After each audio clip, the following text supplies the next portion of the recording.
Hello students, तो class 10th exercise 4.3 जिसमें हम क्या कर रहे हैं स्टूडेंट्स। पहला क्वेश्चन है हमारा कि यदि निम्नलिखित द्विघात समीकरणों के मूलों का अस्तित्व हो तो उन्हें पूर्ण वर्ग बनाने की विधि द्वारा ज्ञात कीजिए। तो पिछले लेक्चर में हमने क्या सीखा था कि पूर्ण वर्ग विधि को कैसे सॉल्व करते हैं, यानी पूर्ण वर्ग विधि से कैसे हम मूल निकालते हैं, यानी द्विघात समीकरण को हल करते हैं। लेकिन इसने कहा कि इसके साथ साथ इसका अस्तित्व, इसने एक वर्ड और जोड़ा कि अस्तित्व है तो ही ज्ञात कीजिए। अस्तित्व है तो ही उसके मूल हमें ज्ञात करने हैं। तो अगर आपको पहले अस्तित्व चेक करना है कि इसके अस्तित्व है या नहीं, तो इसके लिए आपको b² - 4ac एक जो फॉर्मूला है हमारा, इससे आप इसको चेक करेंगे कि इसका क्या है कि मूल निकलेंगे, मूल है जो उनका अस्तित्व है या नहीं है। तो b² - 4ac का अगर मान 0 से बड़ा या इसके बराबर आ जाता है तो इसके मूलों का अस्तित्व है। यदि b² - 4ac का मान, bac का मान आपके ये द्विघात समीकरण होती है, इस द्विघात समीकरण में abc आपके पास हैं, द्विघात समीकरण आपको दी गई होगी, उसमें से आपको abc के मान पता हैं। अगर आपने इसको सॉल्व किया b² - 4ac को, इसको हम विभक्तिकर भी कहते हैं, विभक्तिकर, जिसको d से भी नोट किया जाता है। इसको d बराबर b² - 4ac भी कह सकते हैं। तो यदि d का मान यानी b² - 4ac का मान ग्रेटर देन 0 और 0 से बड़ा यानी उसके बराबर है, तो मूलों का जो अस्तित्व है, अस्तित्व होगा, मूलों का अस्तित्व होगा। लेकिन यदि इसका मान 0 से छोटा यानी ऋणात्मक आ जाता है, क्या ऋणात्मक, तो मूलों का अस्तित्व नहीं होगा, तो मूलों का अस्तित्व नहीं होगा। तो कंडीशन आपकी क्या है कि b² - 4ac का जो मान है वो 0 से बड़ा या उसके बराबर आना चाहिए, जिसमें आपको abc के मान तो पता ही है, बस आपको इसमें रख कर देखना है कि मूलों का अस्तित्व है या नहीं है। यदि 0 से बड़ा या उसके बराबर आएगा तो मूलों का अस्तित्व होगा, और अगर 0 से कम आ गया यानी माइनस में आ गया तो मूलों का अस्तित्व नहीं होगा। ठीक है स्टूडेंट्स, तो पहले हमें क्वेश्चन में यही चेक करना है, अगर उनका अस्तित्व है तो हमें पूर्ण वर्ग से ज्ञात करना है। ये आप नोट करेंगे, पूर्ण वर्ग हम बताएंगे। लास्ट लेक्चर में बताया था कि पूर्ण वर्ग से कैसे हम हल करते हैं द्विघात समीकरणों को। तो हमारा फर्स्ट क्वेश्चन है का फर्स्ट पार्ट, इसमें 4-5 पार्ट हैं कुछ। 2x² - 7x + 3 बराबर 0। हाँ, तो स्टूडेंट्स इस क्वेश्चन को हमें क्या करना है, पहले तो इसका अस्तित्व चेक करना है। तो अस्तित्व के लिए हम क्या करेंगे, पहले abc के मान निकाल लेते हैं हम। यहाँ से a का मान आ गया 2, b का मान -7 और c का मान 3 आ गया, c बराबर 3 आ गया। तो अस्तित्व के लिए क्या करेंगे हम, b² - 4ac, ठीक है, इसको सॉल्व करेंगे। इसको d के बराबर लिख लेते हैं, बराबर b² - 4ac। तो b का मान कितना है, -7 का स्क्वायर -4 × a × c। देखिए इसका मान कितना आता है, इसको सॉल्व करेंगे तभी मान पता लगेगा। 49, 4 दूनी 8, 24, ये आ गया 25। 49 में से 24 जाएंगे तो कितना आ जाएगा, 25 आ जाएगा। तो यानी ये मान हमारा क्या आ गया, 0 से बड़ा, 0 से बड़ा आ गया। अगर यह 0 से बड़ा है तो मूलों का अस्तित्व है। ठीक है, तो d का मान d > 0 है, अतः द्विघात समीकरण के मूलों का अस्तित्व होगा, अस्तित्व है या होगा। ठीक है, तो इनका अस्तित्व है। अब हम इसको पूर्ण वर्ग विधि से हल करेंगे। तो पूर्ण वर्ग विधि क्या थी स्टूडेंट्स, उसका पहला स्टेप था कि आप जो अचर राशि है उसको दूसरी तरफ लेके जाएंगे। तो हम यहाँ से सॉल्व करते हैं पूर्ण वर्ग विधि द्वारा। 2x² माइनस 7x, ये 3 उधर चले गए तो ये किसके हो गए, माइनस के 3 हो गए। ठीक है स्टूडेंट्स। दूसरा स्टेप था कि x² का अगर कोई गुणांक है तो उसको हटाएंगे, उसको हटाने के लिए हम क्या करेंगे, उसका भाग दे देंगे सभी पदों में। तो सभी टर्म्स में हमने भाग दे दिया, तो यहाँ क्या रहेगा, 2 से 2 कट जाएगा, ये रह गया x² माइनस 7/2x बराबर माइनस 3/2।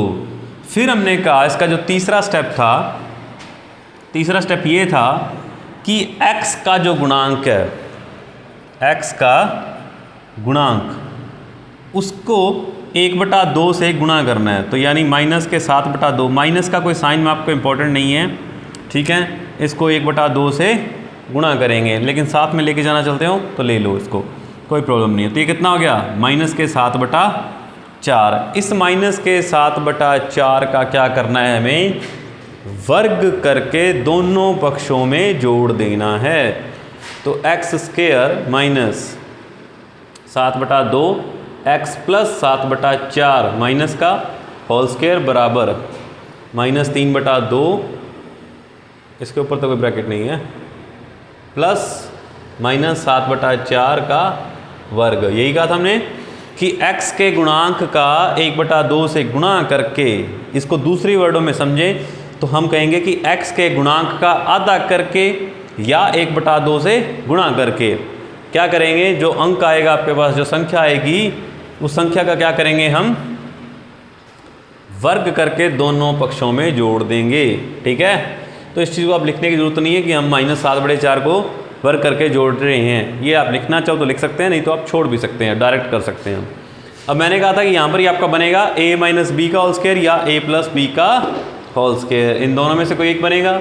अगर ये प्लस है यहाँ पर x के साथ तो ये प्लस वाला बनेगा, और माइनस है तो माइनस। तो ये बन गया x माइनस, ये होगा आपका a का मान, ये होगा b का मान, माइनस के 7/4।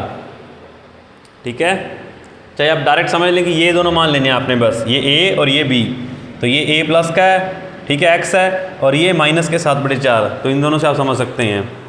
इक्वल, इसको सॉल्व करेंगे, माइनस 3/2, इसका स्क्वायर ओपन करेंगे, माइनस के 7 का स्क्वायर प्लस के 49 बटा में 16, लघुत्तम लेंगे, इधर कितना आ जाएगा, लघुत्तम 16 आ जाएगा। इधर x माइनस 7/4 का होल स्क्वायर, ये 7 है, तो 2 8 16 होते हैं। 8 का ऊपर क्या करेंगे, गुणा, जितने पे जा रहा है, ठीक है ना, 2 8 16, उसका 8 से ऊपर गुणा कर देंगे जितने पे जा रहा है। तो 8 3 है 24, ये 3 था यहाँ, 16 1 कम 16, तो 1 ऊपर गुणा हो जाएगा। इन दोनों को जोड़ेंगे तो कितना हो जाएगा, ये 25/16, और बराबर में क्या है, ये x माइनस 7/4 का होल स्क्वायर। अब स्टूडेंट हम क्या करेंगे, x माइनस 7/4 के ऊपर जो स्क्वायर है उसको दूसरी तरफ भेज देंगे। जब x माइनस 7/4 के ऊपर जो स्क्वायर है वो ऊपर जाएगी इधर, तो इधर लगेगा रूट, और रूट लगेगा तो इसकी 2 वैल्यू आएंगी, क्योंकि जब स्क्वायर रूट बनाती है तो वहाँ पे 2 वैल्यू लेता है वो, प्लस और माइनस की। इसका भी कारण है, वैसे माइनस के 4 का वर्ग करते हैं तो 16 आता है, और प्लस के 4 का वर्ग करते हैं तब भी 16 आता है। इसलिए जब आप ये स्क्वायर हटाकर इधर रूट लेते हैं तो ये माइनस के 4 भी हो सकते हैं और प्लस के 4 भी हो सकते हैं।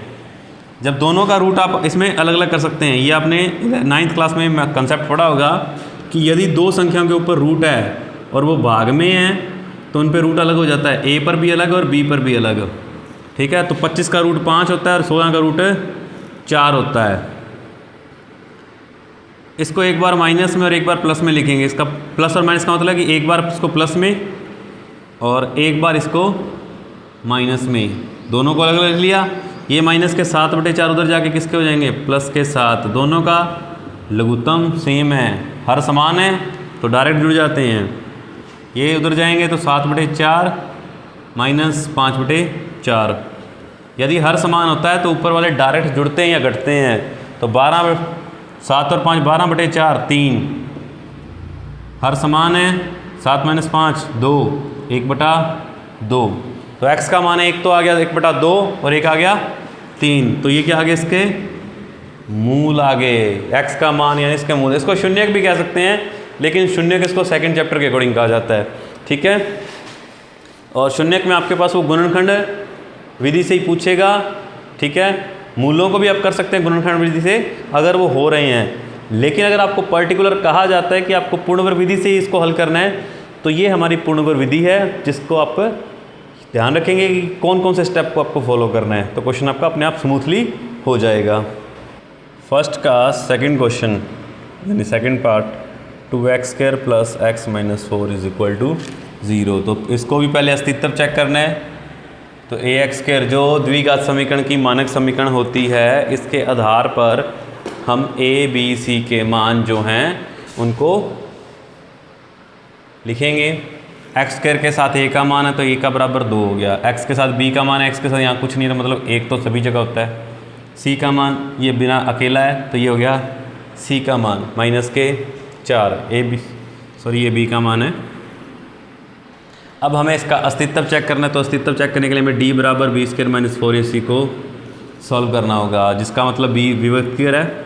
इसको सॉल्व करते हैं तो ये क्या आता है, b का मान 1 का स्क्वायर -4 × a 2, c का मान -4, तो 1 का स्क्वायर 1 माइनस प्लस 4 दूनी 8 और 8 चौक 32, तो ये हो गया 33। ये 0 से बड़ा है, इसका मतलब greater than 0, d greater than 0 है। अतः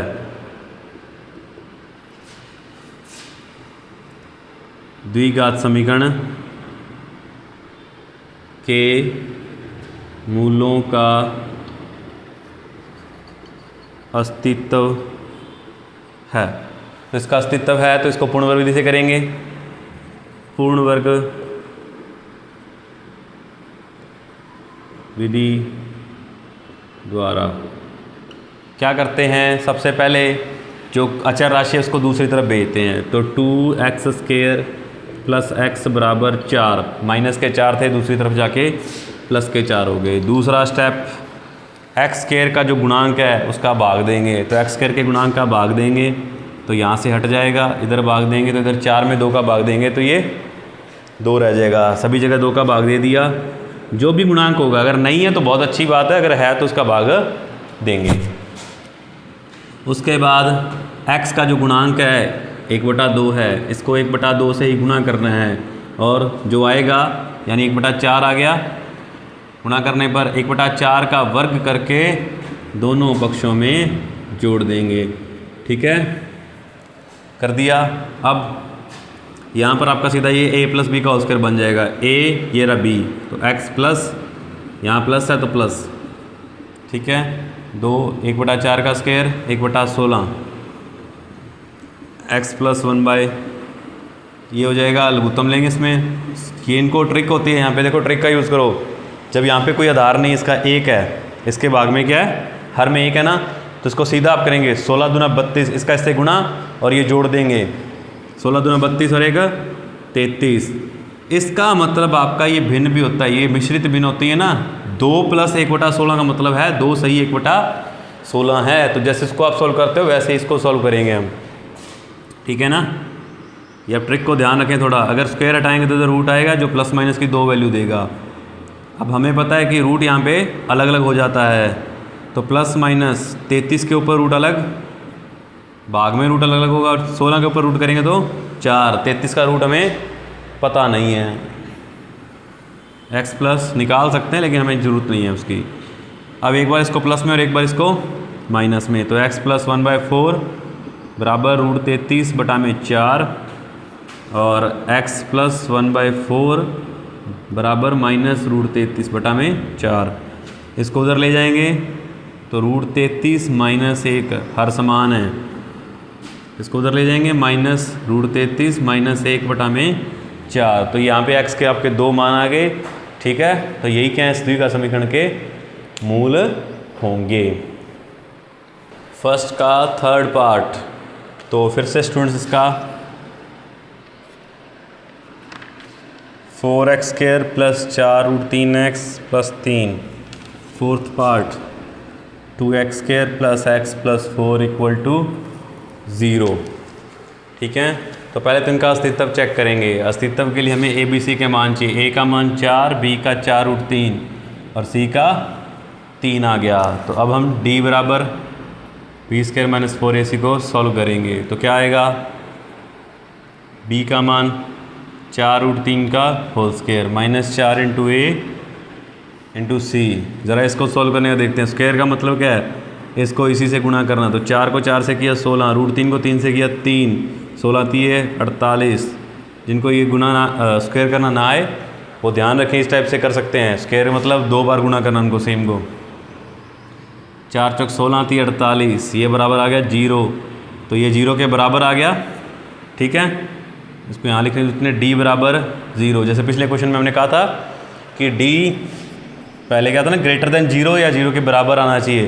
तो d बराबर 0 आ गया, अतः मूलों का अस्तित्व है। अगर अस्तित्व है तो क्या करेंगे हम, पूर्ण परिधि से इसको हल करेंगे। तो पहले क्या करेंगे हम, जो अचर है उसको दूसरी तरफ भेज देंगे। तो 3 उधर गया तो ये किसका हो गया, -3। ये -3 हो गया। अब जो x स्क्वायर का गुणांक है उसको सभी के भाग में देंगे। तो x स्क्वायर यहाँ भी कट जाएगा, √3x बराबर -3/4।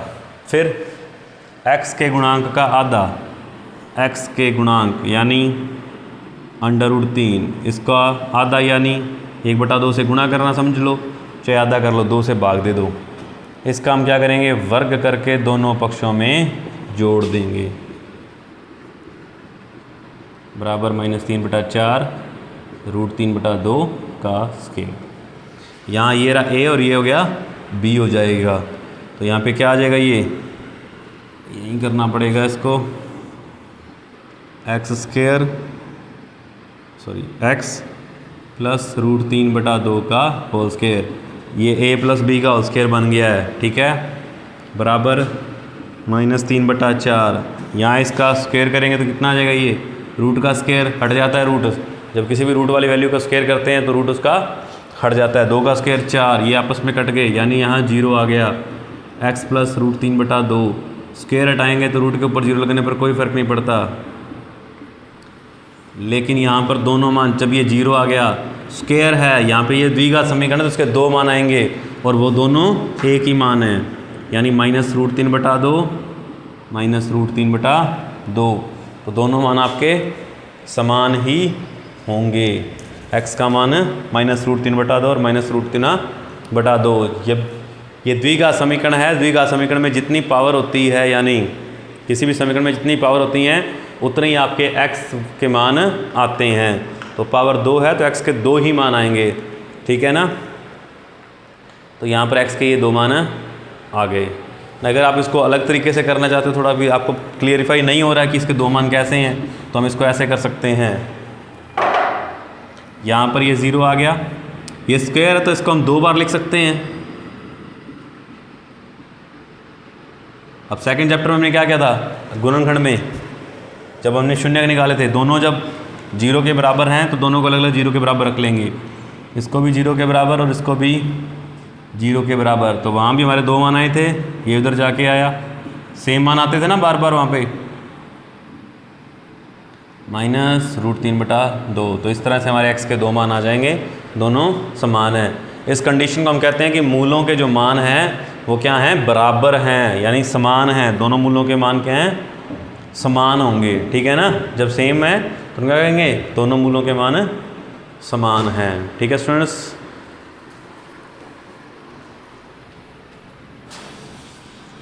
फोर्थ क्वेश्चन को आप खुद करेंगे, शायद इसका अस्तित्व ही नहीं होगा, ठीक है, श्योर है कि इसका अस्तित्व नहीं होगा। ये फोर्थ पार्ट आप सेल्फ करेंगे।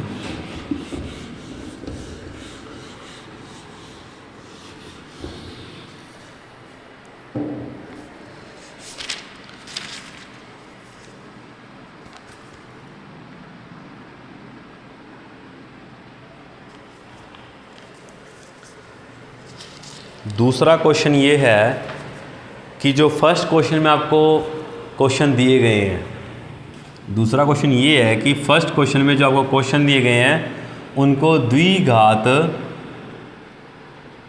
सूत्र द्वारा मूल ज्ञात करो।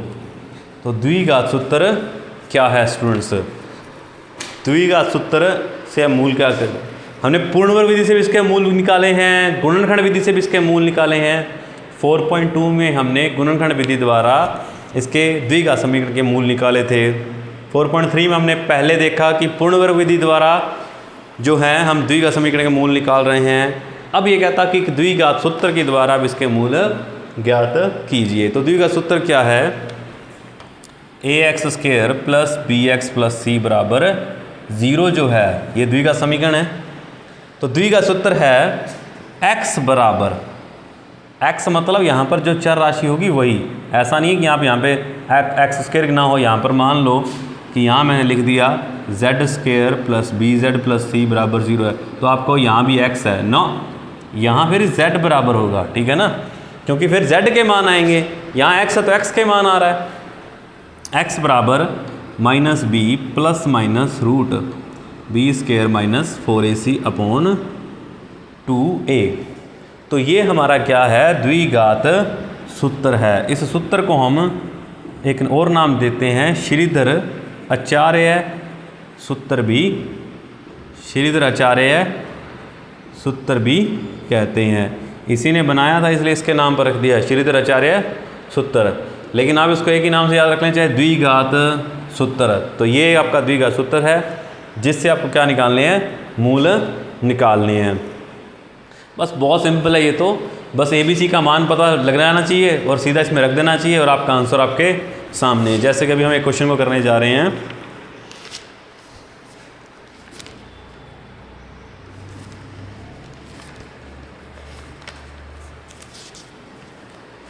इसने फर्स्ट क्वेश्चन को सॉल्व करने को कहा है, तो सेकंड का फर्स्ट क्या बन जाएगा, 2x² माइनस 7x प्लस 3 बराबर 0। तो इनका अस्तित्व तो था, 3 क्वेश्चन ही कर पाओगे, फर्स्ट पार्ट के 3 क्वेश्चन ही कर पाओगे, फोर्थ पार्ट है उसका अस्तित्व नहीं आएगा। आप चेक कर लेना, फोर्थ पार्ट मैंने आपको करने के लिए दिया है। अब इसका हमें द्विघात सूत्र से करना है, तो बस आपको ABC के मान पता लगना चाहिए। a का मान 2, b का -7 और c का 3। बस इसमें सीधा रख देना और आंसर आपका सामने। x माइनस b का मान माइनस पहले और b का मान भी -7 है, तो ब्रैकेट लगा लिया हमने, प्लस माइनस -7 का स्क्वायर -4 इंटू a का मान 2 इंटू c का मान 3 अपॉन 2 इंटू a का मान कितना है 2। माइनस माइनस का गुणा होता है तो ये प्लस हो जाता है। x बराबर प्लस के 7 प्लस माइनस रूट 7 का स्क्वायर माइनस के 7 का स्क्वायर प्लस के 49, 4 दूनी 8, 8 3 24, आएगा वही जो पहले किया था आपने, 2 दूनी 4। x बराबर 7 प्लस माइनस यहाँ पे रूट 25 आ गया अपॉन में 4। x बराबर 7 प्लस माइनस 5 बटा में 4, एक बार प्लस में और एक बार माइनस में। यहीं लिखोगे जहाँ प्लस माइनस लगा वहीं प्लस माइनस एक बार, प्लस में एक बार, और ये लो दूसरी तरफ हमने ले लिया इसको माइनस में, यहीं लिया है, यहीं पर लिखा होता ना। 7 और 5 12 बटा में 4 3, 7 माइनस 5 2, 2 से 1 बटा 2 बटा में 4 1 बटा 2। तो x के वही 2 मान आ गए जो पहले आए थे। आपको ये डायरेक्ट सूत्र से भी कर सकते हैं। अगर आपको सूत्र से कहा होगा सूत्र से क्या करेंगे, अगर पूर्ण वर्ग विधि द्वारा तो कहा गया तो पूर्ण वर्ग विधि से, और अगर गुणनखंड से कहा है तो गुणनखंड से। यदि कुछ नहीं कहा तो आपका जो मन आए आप वो यूज़ कर सकते हैं, ठीक है। लेकिन जहाँ पर आपको शून्य का ज्ञात करने के लिए कह दिया जाए वहाँ भी आप उनके गुणनखंड से ही करेंगे, ठीक है, वैसे कोई बाउंडेशन नहीं है। तो इसके जो बाकी क्वेश्चंस आपने क्वेश्चन चारों लिख लिए हैं सभी को इसी सूत्र से आप हल करेंगे, ठीक है। पहला क्वेश्चन आपका कि उसका अस्तित्व चेक करना है, दिए गए द्विघात समीकरण का अस्तित्व चेक कीजिए, जांच कीजिए, तथा अगर उनका अस्तित्व है तो उनको मूल ज्ञात कीजिए। दूसरे में ये कहा गया है कि जो उपयुक्त फर्स्ट क्वेश्चन है, प्रथम क्वेश्चन में जो आपको ये क्वेश्चन दिए गए हैं इनको द्विघात सूत्र से हल कीजिए, ठीक है।